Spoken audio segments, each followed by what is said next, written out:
Alright everyone, it's disclosure time for like the 20th fucking time in the last couple of years. When the government wants to distract people who are easily distracted, they've begun to start talking about UFOs. Hillary Clinton, by the way, has done this a number of times. UFOs and JFK disclosure are the two big mythologies that the government likes to peddle and dangle a little bit of shiny tinsel in front of the public's view. The reason why they fixate on UFOs is quite clear. The reason why the Pentagon is releasing now a watered-down, grainy image still sort of distraction page for the public to search through, you're not going to get any disclosure. You're not getting anything that's not already there for the most part. Anything else is just going to be bullshit. It's a distraction. Why, therefore, would you use UFOs as the distraction? Because people who are generally inclined to investigate things, that is, they don't assume the truthiness of the official reporting, they are inclined to do more research on their own, etc., are considered dangerous by governments around the world. Those are the people that ask questions, and you may not always want them asking those questions. It makes sense, therefore, to repeatedly distract them, keep them interested in a boogeyman, and a goddamn ghost, or a UFO, or something like that, or the Loch Ness Monster, and you're hoping that they get distracted. They'll do prodigious research, they'll write books and everything on these subjects, but they're researching something that's bullshit, and so they're no threat to you. They're not researching Biden's emails, they're not researching Burisma, they're not researching Fast and Furious or something like that, or the assassination of Soleimani. They're researching something the government self-evidently knows is bogus. Here's my thoughts on UFOs, endlessly repeated. There are aliens out there in the universe. Statistically, it would be very strange if there's no other planet just in this galaxy that spawned life, considering the number of star systems is so vast, let alone all of the other countless trillions of galaxies out there just within visible space. There is life out there. There is intelligent life out there. There are probably multi-planet societies out there. If you want to find them, look for areas of higher energy concentration. We're in a relative backwater here on one of the dim parts of an outer arm of the Milky Way.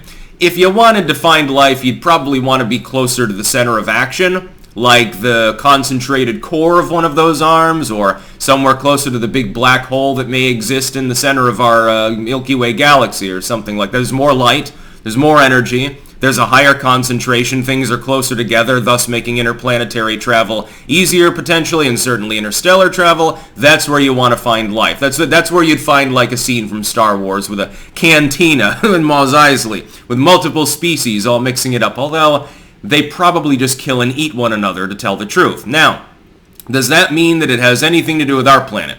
No. Our planet is a backwater. Any interstellar species, let alone one capable of traveling far enough to hit Earth, considering we know that there's no life immediately adjacent to us, so you're talking about several star systems away at a minimum, any such race of beings would consider our planet to be uninteresting. It's probably also uninhabitable. The act of finding a planet with life on it, it probably causes extinction-level events for both independent species. The arrival of the outsider can bring pathogens, and certainly the outsiders are potentially exposed to pathogens. Our planet is effectively surrounded by a death shroud. We've evolved to be able to deal with that death shroud. Other species may not be so likely. They would be crazy to come anywhere near our star system. A mere collision with an asteroid could send a plume of pathogen-laced dust up into space, cling to the side of one of their rocket ships, and they bring it back to their homeworld, and then they all start dying, colonial style. This may have already happened in the history of this galaxy, probably in the history of this universe, many times. They're not anywhere near us. They don't give a shit. They may not be physically capable of getting near us. If they did, they'd probably be sending some sort of doomsday probe to wipe out our planet or something to keep us corralled. If we got it into our heads that there was a species relatively nearby that might someday try to attack us, it makes sense to preemptively fire the first shot, now doesn't it? Now you may say, no, aliens have, clearly they would have been more enlightened than that. No, I don't think so. I think that natural evolutionary tendencies engender competition. What would set them apart from man maybe is the fact that they don't internally compete. But that doesn't have anything to do with us. We would be a potential threat, or we're an uninteresting, primitive species of backwater-dwelling hicks, basically. They are not probing our planet. When I see, therefore, that the Pentagon is going to release yet another distraction piece, well, We're going to give you real... It's time for public transparency. Yeah, that's exactly what you told the public for the last 100 years. Transparency is the job of the Pentagon. No, the job of the Pentagon is psyops, which means that this is a psyop. It doesn't take a fool to figure that out. They're going to release 90% the same crap that's already been leaked anyway. So little video clips that are in like 360p or 480. Wow, we've really upgraded those cameras on those F-22s now, haven't we?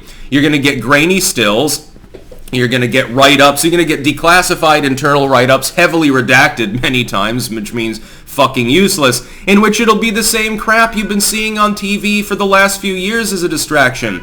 It'll be Airman Sergeant-at-Arms here was up in the blimp and he saw something and he couldn't identify it, and here's a low-res picture of it.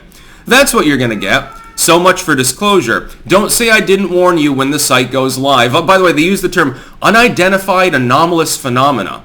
So it's not even just UFOs. Are you going to release things about, like, you know, weird intrusions on military bases, the Battle of Los Angeles or something like that? Be interesting for historical research. People write many creepy books about it. But it's not disclosure because there's nothing to disclose. There are UFOs. A UFO is simply an unidentified flying object. If I'm part of if I'm on some third world cargo cult island and I see a blimp flying through the air, I probably think it's a god. Well, it's a UFO. It's a blimp. It's not little green men. And the idea, it's like the ancient aliens thing is about the only hypothesis that has any teeth whatsoever. You're not going to establish that with grainy stills. Okay, maybe aliens came to our planet long, long ago, probably committing cultural suicide in the process, and one particularly weird one named Enki decided to tinker with the genetics of the locals that were otherwise going to be enslaved, and the rest was history. It's interesting. It's, I guess, possible. There are some bizarre things in the human timeline that we can't fully compensate for, to be admittedly honest. But now that we've got nukes and shit, it wouldn't really be wise for those aliens to come back. If people who were barely self-recognition capable with sticks and rocks and stuff wearing skins were able to chase the aliens off because they're lovers, not fighters. They just wanted to exploit apes, and then one of them decided to turn the apes into intelligent beings. Then they're not going to get near us. Now we've got artillery at F-16s and stuff because clearly they're pussies. The aliens were pussies, I guess. If the Sumerian accounts, possibly properly translated, actually make sense. But no. This link in the description, archived, of course. It's like, don't get distracted. Go ahead and look at the alien page when it comes up. I'm sure that it'll be very amusing and it'll spawn news reports. But it's not disclosure. You're not going to have proof that aliens visited our planet. No, it could just as easily be a drone that you're seeing. It's a UFO. You don't know what it is, but it could be a drone. Somebody could have put a balsam wood scaffold and some tin foil around a drone with some little LED lights on it, and it would look pretty passable for a flying saucer. Then you just hover it over some drunken kids out in a cornfield in the boondocks. You know, they're having their underage drinking party, so they're slam-a-jam-it and they're screwing each other all night. You fly that over, all of a sudden it's front page news. Effortless. Did you know that the Vermont Teddy Bear Company pulled a stunt like that some years ago when I was a kid? They had a fake UFO, and in the middle of the night they dug a hole like a crater, and they stuck this fake UFO. It looked kind of passable as a flying saucer. They stuck in the ground. People thought it was real. It was just a frame with tin foil on it and some lights and shit. It was clearly manufactured by man. The news ran with it for days before they admitted it was a publicity stunt. Just look at Roswell. Yeah, it probably was a weather balloon. It could have been a top secret test was being covered up by the destruction of that weather balloon. But people got distracted from even researching that in favor of little green men because it's more exciting. The government distracted them with tinsel, and they're still goddamn doing it to a gullible public today. That's about all. Peace out.